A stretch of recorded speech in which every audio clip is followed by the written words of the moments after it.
আসসালামু আলাইকুম প্রিয় দেশবাসী। আজকে 5 আগস্ট, নতুন স্বাধীনতার শুভেচ্ছা সকলকে। আসসালামু আলাইকুম।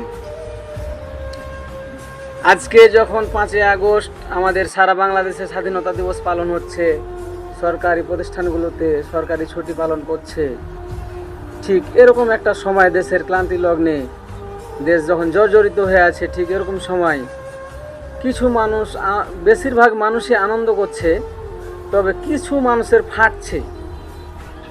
আমি এ কথাটা এজন্যই বলছি, বিরোধী দলের সব সময় ফাটে, কিন্তু চিন্তা করবেন এখন কিন্তু বাংলাদেশে বিরোধী দল বলে কোনো কথা নাই। বাংলাদেশের নীতি হবে এক, শাসন হবে এক, ভূখণ্ড হবে এক। রাজনৈতিক দল যে যার মতদর্শ নিয়ে বসবাস করতে পারে বাংলাদেশে, তাতে কোনো সমস্যা নাই। কিন্তু অন্যান্য উন্নত রাষ্ট্রগুলো যেরকম সরকার পাল্টিতে পারে, নীতি পাল্টে না, ঠিক সেরকম নীতি বজায় রাখতে হবে বাংলাদেশে। সরকার যে কেউ হতে পারে, কিন্তু বাংলাদেশের যে একটা নীতি থাকবে, সে নীতি কখনো পাল্টিবে না, তার নীতির নিজস্ব গতিপথে এগিয়ে যাবে। আর একটা বিষয় আমরা খুব ভালো করে জানি এবং আপনারাও জানেন, সবাই অবগত, আমি অত জ্ঞানের মানুষ না, তবুও যতটুকু বুঝি সেই থেকে আমি আপনাদের যে কথাটা বলতে চাই, যে এতদিন যারা বাংলাদেশে আওয়ামী লীগ নামে যে দলটি করেছে, আচ্ছা দল করুক, সমস্যা নাই। শেখ মুজিবুরকে ভালোবাসুক, তাতেই কোনো সমস্যা নাই। শেখ হাসিনাকে ভালোবাসুক, তাতেও কোনো সমস্যা নাই।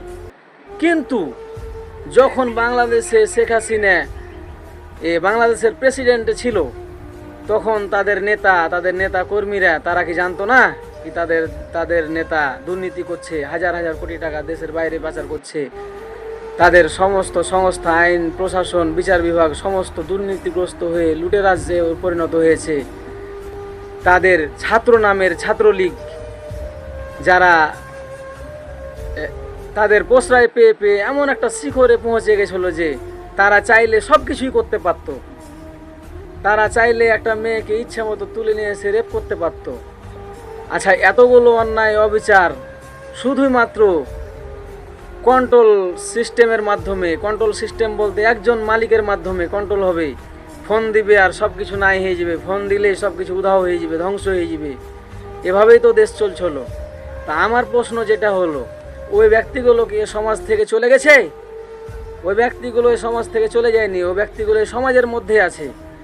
কিন্তু আমি আইন এবং প্রশাসনকে একটা কথা স্পষ্টভাবে বলতে চাই, সাধারণ মানুষের যেন কোনো দুর্ভোগ না হয়। কারণ আওয়ামী লীগের কেউ নেতা ছিল, কেউ কর্মী ছিল, সবারই দোষ এক সমান লয়। যারা দুর্নীতিগ্রস্ত, যারা অপরাধ করেছে তাদের শাস্তি দিন, আর যারা দুর্নীতিগ্রস্ত করেননি, কিন্তু শেখ হাসিনা দুর্নীতিকে স্বীকার করেন না। আমি এই জিনিসটা একবারও বুঝে পাই না কি আপনারা এত বড় দলকানা হলেন কিভাবে? একজন ব্যক্তি, আমি প্রেসিডেন্টের চেয়ারে বসেছি, আমি কিছুদিন দেশ ভালো চালাতে পারি আপনাদের মনোযোগ কেড়ে নেওয়ার জন্যে। কিছুদিন পর আমি টাকা পয়সা, বহুত বাড়ি গাড়ি, কোটি কোটি হাজার হাজার টাকার মালিক হয়ে যেতে পারি। তখন কি আপনাদের নজরে পড়ার কথা না কি আমার টাকা পয়সা হয়ে গেল কি জন্যে, আমার বেতন কত টাকা? সেদিন কি আপনাদের নজরে পড়ার কথা ছিল না কি আমি কত টাকা বেতন পাই, আমার কত বছর হলো প্রেসিডেন্ট হওয়া, আমার কত টাকা হলো? এটা আপনাদের নজরে পড়ে না? কিন্তু না, তাদের মধ্যে কোনো সময় আমি এই জিনিসটা কখনোই দেখতে পেলাম না। তাদের কর্মী হোক না নেতা হোক, আরে ভাই, অনুশোচনা বলে তো একটা কথা আছে। আপনাদের নেতা নেত্রী ভুল করেছিল, তার পরিণতি আল্লাহ করেছে, ঠিক আছে, কিন্তু আপনাদের তো এখন বসবাস করতে হবে। আমরা কি আপনাদের তাড়িয়ে দিতে চাই? আপনাদেরকে আমরা ভালোবাসতে চাই না? আপনারা মানুষ না? আপনারা কথা বুঝেন না? না, আপনাদের একথা স্পষ্টভাবে স্বীকার করতে হবে কি আমরা দুর্নীতিগ্রস্ত ছিলাম, আমরা ভুল পথে ছিলাম, আমাদের জাতি আমাদের ক্ষমা করে দিন, বা আপনাদের নিজ নিজ এলাকায় ক্ষমা চেয়ে আপনারা সুন্দর জীবন গড়ুন, সুন্দর সমাজ ব্যবস্থার মধ্যে আসুন, সুন্দর রাজনীতির মধ্যে আসুন। এভাবে দলকানা হয়ে একজন সামান্য ব্যক্তির অনুসরণ হয়ে জীবন বিলিয়ে দিবেন, আর ওই অন্যায় করলে আপনিও অন্যায় করবেন, এটা কখনোই হতে পারে না বাংলার বুকে। এটা আমাদের এখন থেকে সবসময় মনে রাখতে হবে। এখন থেকে যতদিনে বাংলাদেশ থাকবে, আমি রাজনীতি করব না নিয়াত করেছি, আর এটাও আমার নিয়াত করবই না। আমি যে কাউকে ভোট দিতে পারি, আমার যদি কাউকে মন যায় আমি ভোট দিতেই পারি, আপনিও দিতে পারেন।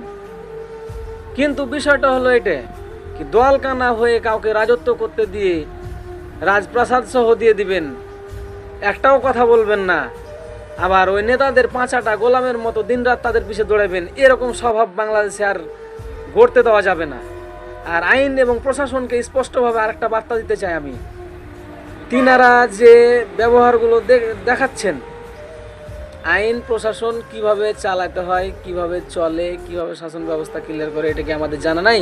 আপনারা এটা নিশ্চিত করবেন, আপনাদের আমরা সম্মান করি, শ্রদ্ধা করি, অবশ্যই আপনারা এটা নজরদারি করবেন। আপনাদের ছাড়া কিন্তু জনগণকে ভালো করা সম্ভব না, আপনাদেরই দরকার। কারণ আপনারা প্রত্যেকটা দেশের প্রত্যেকটা শিকড়ে পৌঁছে থাকেন। আপনারা চাইলে 24 ঘন্টার মধ্যে অনেক কিছু কন্ট্রোল করতে পারেন। অতএব নিজের বিবেকের কাছে প্রশ্ন জমা রেখে দিয়েন না, দিয়ে ওপারে মৃত্যুর পর ওপারে যায়েন না।